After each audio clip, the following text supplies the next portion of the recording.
Shalom Elohim, haleluya, puji nama Tuhan. Semangat pagi Bapak Ibu Saudara yang dikasihi Tuhan kita, Yesus Kristus. Jumpa lagi bersama saya Pendeta Samuel Mabuntu dalam Renungan Pagi ke 1957 hari Renungan Pagi ini mengudara.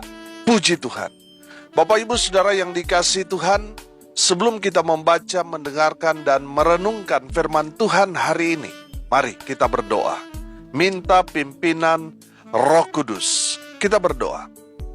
Bapa di surga, berbicaralah kepada kami semua. Pakai firman Tuhan ini untuk menegur kami, menasihati kami, menguatkan kami, meneguhkan iman percaya kami. Dan pakai firman Tuhan ini untuk memberkati kami semua. Di dalam nama Tuhan Yesus yang adalah firman Allah yang hidup, kami berdoa. Amin. Haleluya. Bapak Ibu Saudara yang dikasihi Tuhan, bersama dengan saya kita akan belajar Alkitab dari kitab Kejadian sampai kitab Wahyu. Mari buka Alkitab kita. Kitab 2 Tawarik pasal 26 ayat 1 sampai ayat 16. 2 Tawarik pasal 26 ayat 1 sampai ayat 16. Di bawah perikop Raja Uzia. Demikian firman Tuhan. Segenap bangsa Yehuda mengambil Uzia yang masih berumur 16 tahun dan menobatkan dia menjadi raja menggantikan ayahnya Amasya. Ia memperkuat Elot dan mengembalikannya kepada Yehuda. Sesudah raja mendapat perhentian bersama-sama dengan nenek moyangnya, Uzia berumur 16 tahun pada waktu ia menjadi raja, dan 52 tahun lamanya ia memerintah di Yerusalem. Nama ibunya ialah Yekoliah dari Yerusalem.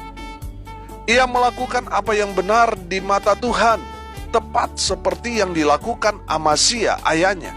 Ia mencari Allah selama hidup Sakaria, yang mengajarnya supaya takut akan Allah. Dan selama ia mencari Tuhan, Allah membuat segala usahanya berhasil. Maka majulah ia berperang melawan orang-orang Filistin dan membongkar tembok Gad, Yabne, dan Asdod. Lalu mendirikan kota-kota di sekitar Asdod dan di lain-lain wilayah orang Filistin. Allah menolongnya terhadap orang Filistin dan terhadap orang Arab yang tinggal di Gur Baal dan terhadap orang Meunim. Orang-orang Amon membayar upeti kepada Uzia. Namanya termasyur sampai ke Mesir karena kekuatannya yang besar. Uzia mendirikan menara di Yerusalem, di atas pintu gerbang sudut, di atas pintu gerbang lebak, dan di atas penjuru, serta mengokohkannya. Ia mendirikan juga menara-menara di padang gurun dan menggali banyak sumur, karena banyak ternaknya, baik di dataran rendah maupun di dataran tinggi. Juga ia mempunyai petani-petani dan penjaga-penjaga kebun anggur di gunung-gunung dan di tanah yang subur, karena ia suka pada pertanian.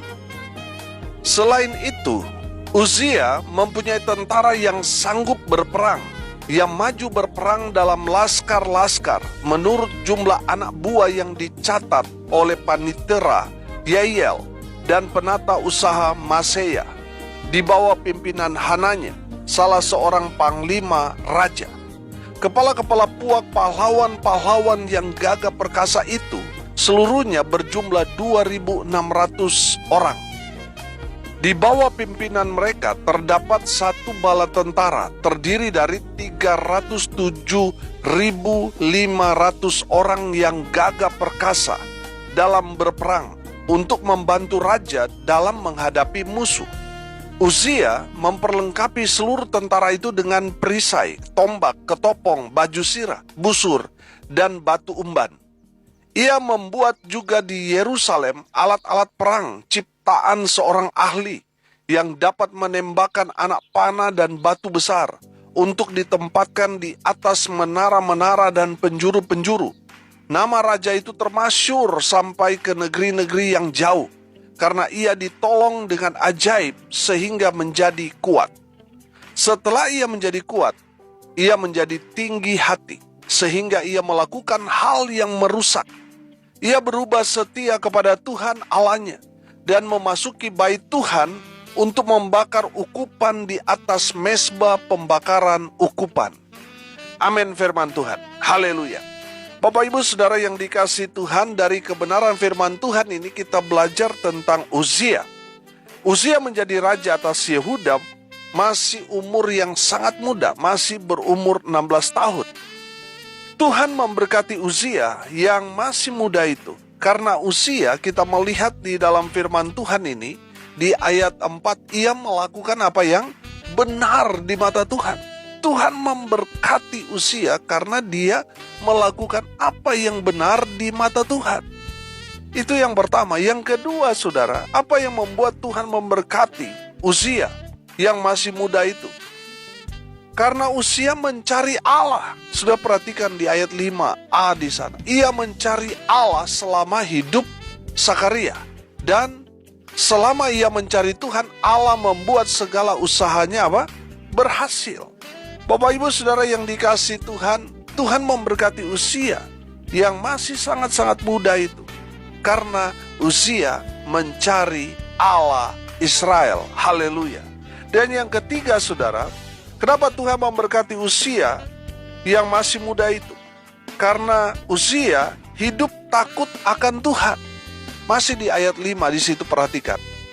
Ia mencari Allah selama hidup Sakaria yang mengajarnya apa? Supaya takut akan Allah. Haleluya. Bapak Ibu Saudara yang dikasihi Tuhan, saya menangkap 3 poin ini. Kenapa Tuhan memberkati Uzia dengan luar biasa? Di masa usianya yang masih sangat muda, tapi Tuhan memberkati pemerintahannya sebagai Raja Yehuda. Firman Tuhan ini katakan segala yang dia buat, usahanya yang dia kerjakan, diberkati, dibuat berhasil oleh Tuhan. Haleluya. Bapak Ibu Saudara yang dikasihi Tuhan, di dalam kebenaran firman Tuhan ini, kita melihat bahwa pengaruh dari Uzia itu terdengar sampai kepada kerajaan-kerajaan yang jauh dari Yehuda. Jadi saya menangkap di sini bahwa Uzia sangat-sangat populer, sangat-sangat terkenal. Saudara yang dikasihi Tuhan, sayang sekali di ayatnya yang ke-16 di sana dikatakan begini. Setelah ia menjadi kuat, ia menjadi tinggi hati, sehingga ia melakukan hal yang merusak. Ia berubah setia kepada Tuhan Allahnya dan memasuki bait Tuhan untuk membakar ukupan di atas mezbah pembakaran ukupan. Saudara yang dikasihi Tuhan, saya melihat ini, bahwa ini penyakit yang sudah biasa terjadi. Kalau masih susah, waduh, setianya kepada Tuhan, setia melayani, beribadah. Gereja belum buka, dia sudah ada di sana. Tapi setelah dia diberkati, saudara, biasanya orang itu mulai berubah. Yang tadinya setia, setelah semua yang dia rindukan, cita-citakan, dambakan semua terpenuhi, mulai berubah setia, mulai merasa tinggi hati. Saudara yang dikasihi Tuhan, saya merasa bahwa firman Tuhan ini memang betul-betul mengajarkan kepada kita tentang bahayanya tinggi hati. Firman Tuhan ini katakan, setelah ia menjadi kuat, ia menjadi tinggi hati, sehingga apa? Ia melakukan hal yang merusak. Bapak Ibu Saudara yang dikasihi Tuhan, hati-hati. Kalau saudara sudah bisa, sudah punya segalanya, saudara, saya mau bilang, berkat itu bisa jadi ujian buat kita. Saudara, ada berapa banyak orang yang di dalam kehidupannya gak siap diberkati, sehingga ketika dia diberkati Tuhan kaget, saudara. Yang tadinya dia hidup benar karena sudah punya segalanya, dia bisa beli apapun, dia sudah mulai nakal, saudara. Sudah mulai ngawur, saudara. Dan ini yang banyak terjadi. setelah kaya raya, diberkati dalam segala hal, biasanya saudara, sifatnya, karakternya juga turut berubah. Yang tadinya rendah hati sekarang sudah tinggi hati. Dan itu terjadi kepada Uzia. Saudara yang dikasihi Tuhan, dari kebenaran firman Tuhan ini kita belajar bahwa Uzia memang sangat-sangat pintar, saudara. Sehingga dia mengembangkan sumber daya alam di sana. Dia mengembangkan pertanian, sehingga dia memang betul-betul ada di puncak kejayaannya. Rakyatnya juga merasakan damai sejahtera. Kesejahteraan merata di zaman Raja Uzia. Dia juga mengembangkan sumber daya manusia. Di zaman Uzia bekerja sama dengan ahli pembuat senjata, sehingga mereka mengembangkan penemuan-penemuan terbaru, senjata-senjata canggih, modern di zaman Uzia. Saudara, Uzia merasa tentaranya sudah kuat, persenjatanya hebat, dia kaya raya karena sumber daya alam sangat-sangat luar biasa di zaman Uzia. Saudara, Uzia mulai tinggi hati. Ini yang harus kita waspadai. Kenapa saudara? Karena Tuhan membenci orang yang tinggi hati. Tuhan gak senang dengan orang yang sombong. Tuhan paling benci orang-orang seperti itu. Tapi saya percaya saudara, pendengar setia renungan pagi, tidak ada yang sombong, tidak ada yang tinggi hati, semuanya rendah hati. Bukti kerendahan hati saudara adalah saudara mau mendengar kebenaran firman Tuhan ini sampai selesai, saudara. Itu menandakan bahwa saudara sangat-sangat luar biasa. Saudara yang dikasihi Tuhan, dari firman Tuhan ini mari kita belajar. Kalau suatu hari nanti atau mungkin saat ini saudara diberkati Tuhan dengan luar biasa. Yang pertama, pesan firman Tuhan ini, tetaplah rendah hati. Amin. Jangan sampai saudara sama seperti dengan Uzia. Karena sudah merasa punya segalanya, sudah mulai sombong. Saudara bertobat, Tuhan paling benci dosa itu, yaitu dosa sombong. Kalau sudah sombong, malaikat saja dicampakkan, dibuang ke bumi, apalagi saudara dan saya manusia biasa. Oleh karena itu saudara, mari kita mau jaga kehidupan kita untuk selalu rendah hati di hadapan Tuhan dan di hadapan siapa saja. Saya percaya saudara, ketika kita merendahkan hati kita, ego kita, emosi kita, kita salibkan itu dan kita tanggalkan semuanya, maka Tuhan akan memulihkan keadaan kita. Amin. Haleluya. Tuhan senang dengan orang-orang yang rendah hati. Amin. Bapak Ibu Saudara yang dikasihi Tuhan, saya percaya orang yang rendah hati pasti diberkati Tuhan dengan luar biasa. Orang yang sombong akan berhadapan dengan Tuhan. Saudara, kalau kita berhadapan dengan Tuhan, pertanyaan saya sederhana, bisa nggak kita menang? Kalau kita berhadapan dengan Tuhan dalam situasi perang, bisa nggak kita menang? Saya saksikan saudara, kita memang betul-betul pasti akan mengalami kekalahan telak. Saudara yang dikasihi Tuhan, tetaplah rendah hati. Di saat kita rendah hati, haleluya, Tuhan akan campur tangan dalam kehidupan kita. Tuhan pasti akan menolong kita, sama seperti Tuhan menolong Uzia. Demikian juga yang Tuhan akan kerjakan dalam kehidupan saudara dan saya. Amin. Apapun yang kita kerjakan, lakukan ketika kita mau mulai bisnis, usaha, dalam pekerjaan, atau mungkin saat ini saudara sedang terlibat dengan satu masalah. Saya mau katakan, kalau Tuhan pernah menolong Uzia, itu juga yang akan Tuhan kerjakan dalam kehidupan saudara dan saya. Amin. Tuhan akan menolong saudara. Di saat saudara susah, Tuhan akan tolong saudara. Di saat saudara terdesak, dikucilkan, Tuhan akan kirim penolong untuk menolong saudara keluar dari tekanan saudara. Haleluya. Bapak Ibu Saudara yang dikasihi Tuhan, tetaplah rendah hati. Karena apa saudara? Apa yang kita punya itu bukan sepenuhnya milik kita. Itu miliknya Tuhan yang harus kita kembalikan saudara. Saudara yang dikasihi Tuhan, tetaplah rendah hati. Karena di saat kita merendahkan hati kita, Tuhan akan mengalirkan berkat dari tempat yang tinggi sampai ke tempat yang paling rendah. Haleluya.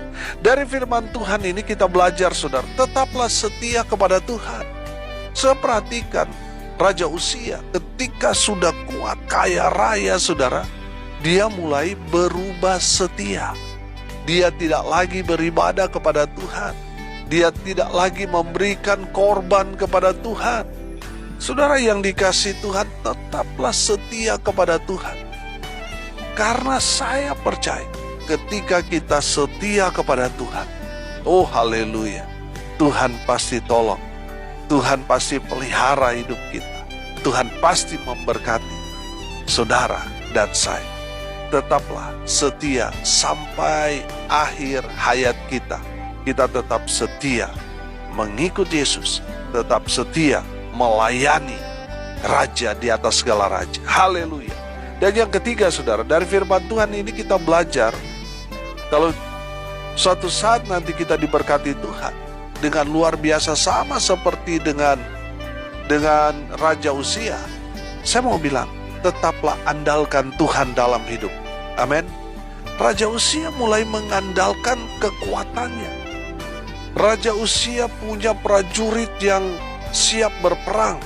Senjata-senjata mereka di zaman itu sangat-sangat modern, sangat-sangat canggih. Saudara yang dikasihi Tuhan, tapi sayang, Raja Uzia mulai mengandalkan prajuritnya, mulai mengandalkan senjata yang ada di tangannya untuk melawan musuh mereka.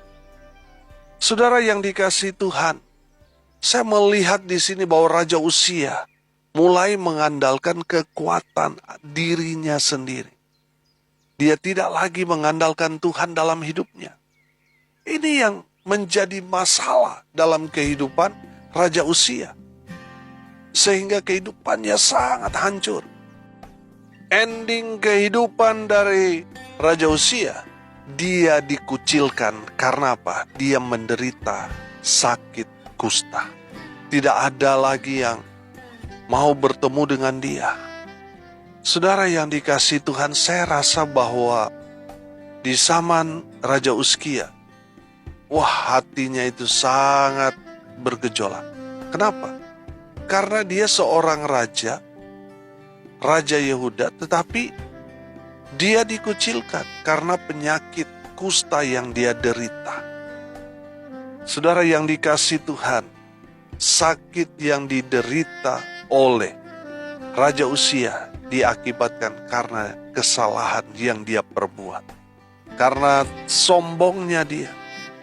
Karena dia sudah berubah setia. Dan Uzia tidak mengandalkan Tuhan lagi dalam hidup. Sehingga Tuhan mengizinkan Raja Uzia mengalami sakit yang memalukan. Di zaman itu sakit kusta sama ibaratnya dia sakit yang disebabkan karena kutukan dari Tuhan. Sakit kusta itu gambaran dia dikutuk oleh Tuhan. Nah, saudara yang dikasihi Tuhan, kenapa tiba-tiba Raja Uzia menderita sakit kusta? Karena dia melakukan kesalahan, 3 kesalahan ini. Dia tinggi hati, dia berubah setia, dan dia tidak mengandalkan Tuhan dalam hidupnya.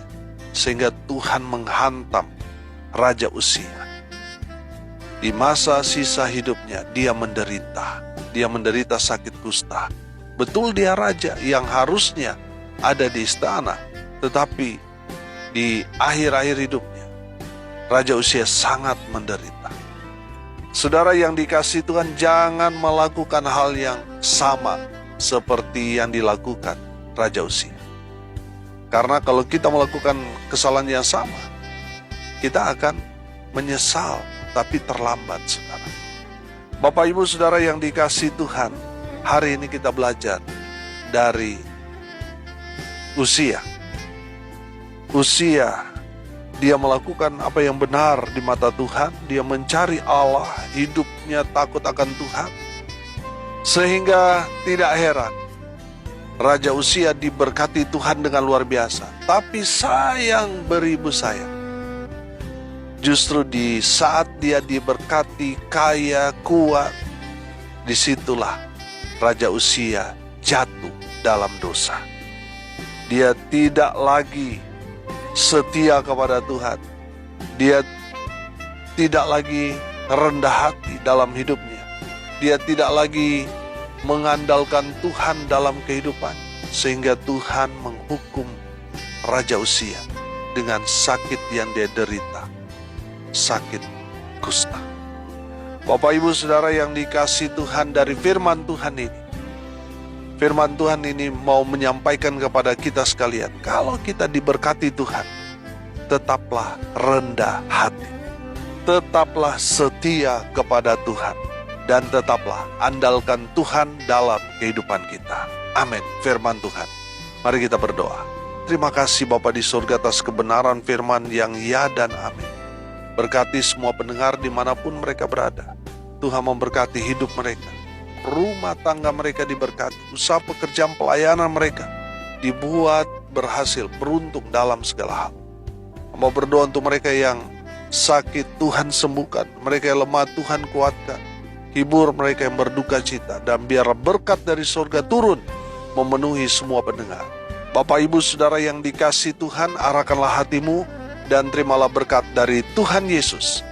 Tuhan memberkati engkau dan melindungi engkau. Tuhan menyinari engkau dengan wajah-Nya dan memberi engkau kasih karunia. Tuhan menghadapkan wajah-Nya kepadamu dan memberi engkau damai sejahtera. Di dalam nama Tuhan Yesus, sumber segala berkat. Yang percaya diberkati Tuhan, katakan amin. Puji Tuhan. Salam kasih dari Bali, saya Pendeta Samuel Mawuntu. Sampai jumpa besok pagi. Tuhan Yesus memberkati kita semua. Haleluya.